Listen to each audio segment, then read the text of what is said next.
This is Woodworkers the podcast, a production of the Kansas City Woodworkers Guild, with guest host Norm Carpenter and producer Chris McCauley. Here's your host, Norm Carpenter. Hello everybody, welcome to Woodworkers the podcast. Tonight we're mixing things up a little bit with our regularly scheduled podcast that appears irregularly on our website. Tonight I'm your guest host, Norm Carpenter, and I'm going to be interviewing Kevin Thomas. Hi, Norm. Hey Kevin, good to have you here. Glad to be on this side of the bench for a change. Okay.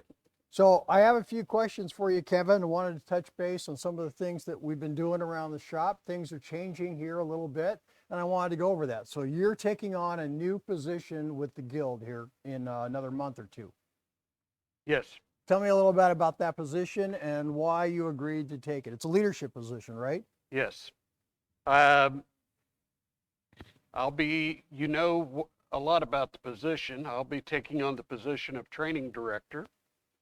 I've held a lot of positions with the Guild over the years, and this is the only one that I haven't held that I still had interest in. Okay. I won't think I'll go into the ones you don't have interest in.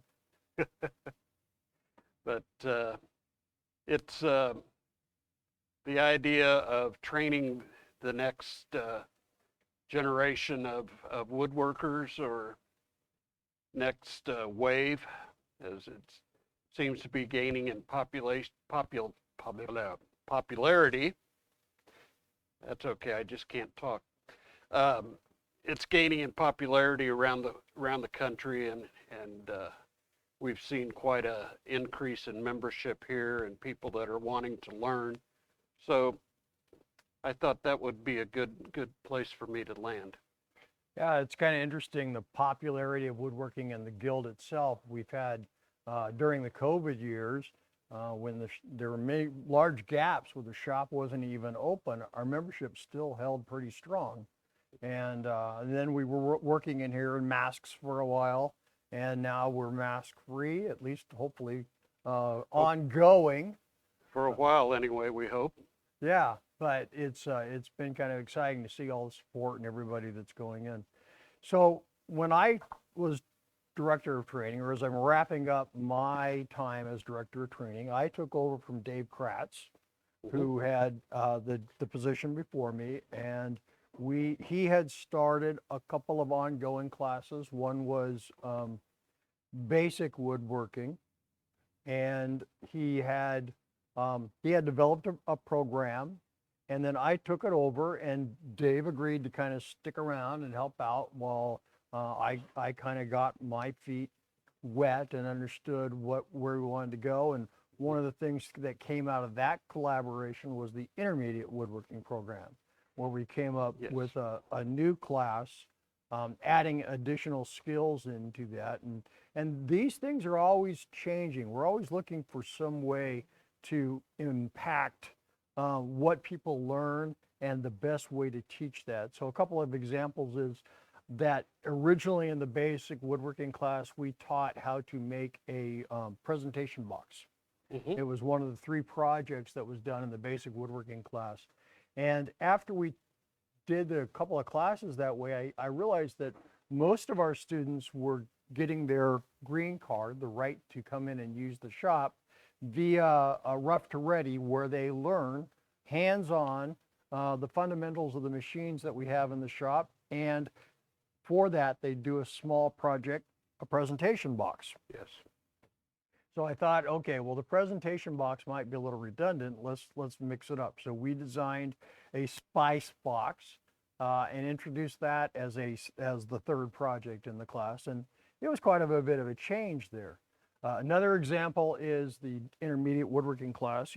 Dave said, hey, I'm interested in designing this class. Do you want me to do it? And I said, sure, but here are the 3 things. I want a drawer, I want a door, and I want something else, shiplap, I believe, or something else. And so Dave went out and put together a couple of projects where I know what it was. It was tapered legs.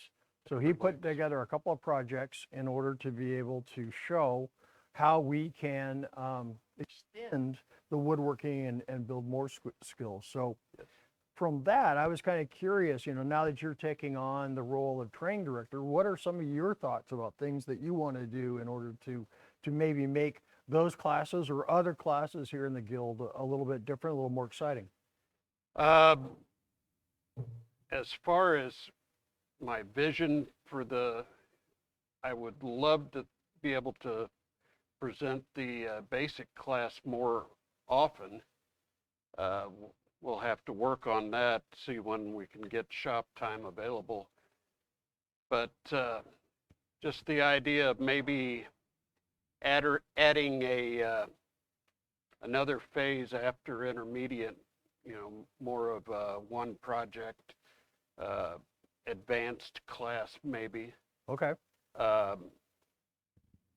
That's something I've got a little bit of time to work out the details on.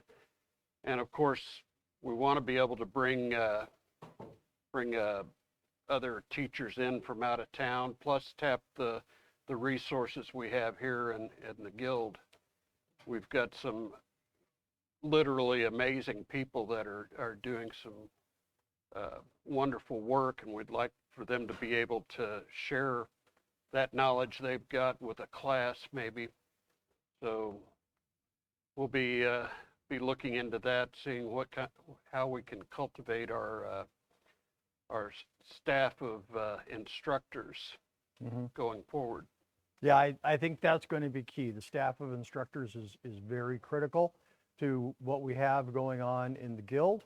And that's probably our biggest limiting factor, I think, in terms of teaching more classes, is to have people willing to come in and actually teach the classes and participate that way. Yes.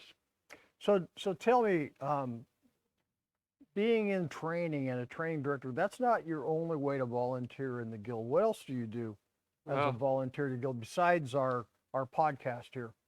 I am a shop foreman. I've been a shop foreman since the Guild first got its first shop, which is been over a decade ago. So I spend my time here, and I served as foreman for the training classes for several years. I was it before Dave took over the class. I was here on Thursday nights then as the foreman, and now I do the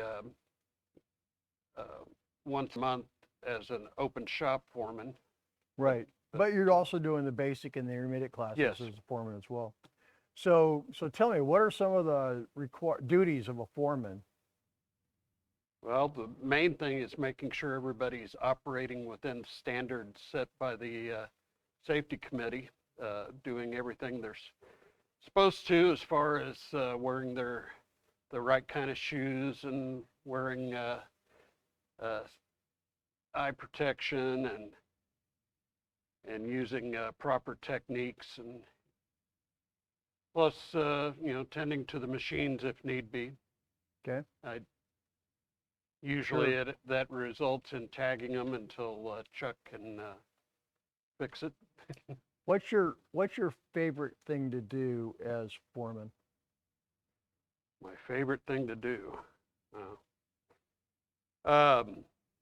If I'm lucky, once in a while I'll have a quiet evening when I'll only have one or two people that know what they're doing, and I'll usually sit down with my own small project, and after I make sure the shop's in suitable order, I'll sit down with my own small project of some sort, and I'll work with Kumiko a lot of times, since we learned to do that from Mike Pekovich. It's I find it to be kind of relaxing. Mm-hmm. And if I've got another project or two, I'll work on that. But Okay. it's usually the shop first, and then if there's time and ability, I'll do some of my own work. Yeah. Do you get asked to help others in the Guild with their projects when they're here? Sometimes I'll get asked questions. It's usually, I'll go around when I get here, and if there's people working or as they come in, I'll come in and I'll check to see what they're working on, what they're building, and get an idea of what kind of work they do. Okay, excellent. So you and I run into each other on Instagram a lot, and I know that you're active on Facebook as well. So tell me about that. Instagram and Facebook and woodworking, how do they work together? Well, Instagram, of course, I follow several of the major woodworkers. Nancy Hiller is, I consider her a friend of the guild, and I will, if she often posts some nice pictures on whatever it is, kitchen or whatever she's working on at the time. Or Chris Swarz at Lost Art Press. Chris, I know personally. I've taken 3 classes with him through the years, and but then it's a way for me to show my what I'm working on, even though it might not be of the same quality as these other people. I put mine out there. And Yep. Yeah, I know Nancy and Chris have both taught here at one time or another. And in fact, I'm looking off camera here at a Nancy Hiller designed plate rack that's being put together for somebody right now. Yeah, it's, as far as Facebook goes, when Facebook became a thing, I was president of the guild, and I set up the 2, we've got the guild Facebook group, which is more of a I guess you would say easygoing and, talking among members and so forth. And then the guild's Facebook page is more an official thing of everything that goes on here, or acknowledges what our members are doing or classes taught and so forth. And what I usually throughout the year when we're in class on Thursday nights, I'll take a few pictures or a video and post it to the guild Facebook group, so that the other members can see why they're not able to use Open Shop that night. Got it. So so what is your, in case people want to find you on Instagram, what is your Instagram handle, for lack of a better word? Crooked Hands Woodshop. Crooked Hands Woodshop. Yes. So why Crooked Hands Woodshop? Because I was told by, I think it was my granddaughter once, that asked me why my hands were crooked. And I had to explain to her, and I explained this quite a bit. I suffer from an autoimmune disease called rheumatoid arthritis. It is destructive to joints and tendons and ligaments. I used to, before I was diagnosed with it, I used to do intricate beadwork. I made necklaces and earrings and stuff, and then it got to the point where I couldn't do the fine stuff, with the little tiny seed beads. I couldn't do that anymore, and I was watching Norm Abrams on the New Yankee Workshop one day, and I said, well, I think I could do that, and I kind of got addicted to it, and even wrote about that for Popular Woodworking. Yeah, you have a published article in Popular Woodworking, right? Yeah. And the writing kind of started a trend for me, so I started a blog about 2019, where I started writing about my woodworking and how it's affected by the RA, the rheumatoid arthritis. And I inherited this disease from my mother. She was an amazing seamstress, but her hands were like mine, were all discombobulated and crooked, but she still kept sewing Uh-huh.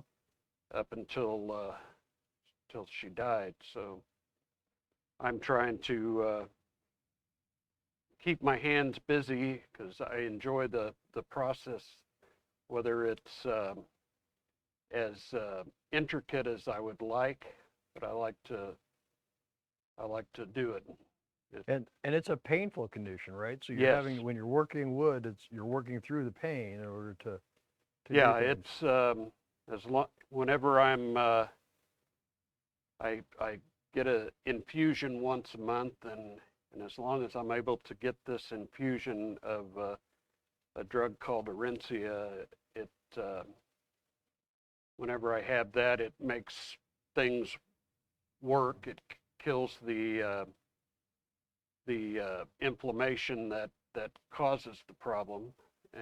But if I miss a few treatments, which is the way it's been lately, it gets a bit painful.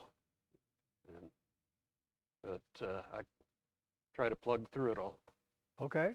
Well, I appreciate it. I appreciate your participation as a foreman with us. And I really enjoy the projects you bring in to share and show people. I have another question for you. I'm going to steal something kind of from Fine Woodworking in their podcast, but they do a segment on the podcast that they go around the table and say, what's your favorite tool of all time this week? And I'm going to change it a little bit just for you. And I'm going to ask you, what's your favorite tool of all time until the next time someone asks you what's your favorite tool? Well, almost always my favorite tool is my Lee Nielsen block plane. It's always, when I'm at home working in my shop, it's always within reach, and I'll get one out of our tool cabinet here if I need to when I'm here. So it's an indispensable tool. Yeah, Lee Nielsen has been a good sponsor of our guild Yes. over the years, and so a lot of us have quite a few of their tools in our workshops and ready to go. I think that's all I had. I don't know if there's anything else you wanted to share with the guild, but we definitely. Let's see. The best thing I can think of is if there's a class idea that you have or something that you want to share in a class or someone you'd like to see brought in, drop me an email, catch me at a meeting, and we'll see what we can do. Great. Well, thanks for joining us on this podcast. Kevin, what's next on the podcast? Do you have any idea? We're going to be talking to Tom Smoller, a lifetime member of the guild, here soon. Okay, great. Looking forward to that. Thank you, everybody. I'll turn the podcast back to Kevin next time. Happy wood chips to all of you.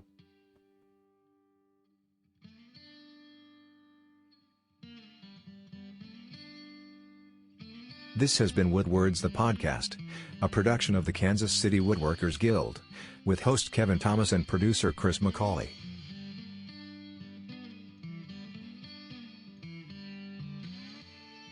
A special thank you to our guest today, to the Guild's Leadership Committee, and to all of our sponsors.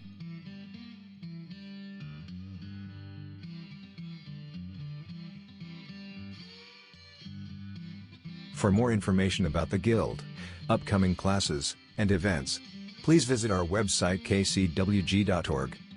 You can also find us on social media by searching for Kansas City Woodworkers Guild. If you like this video, please be sure to like, comment, and subscribe. For more videos, please check out our YouTube channel.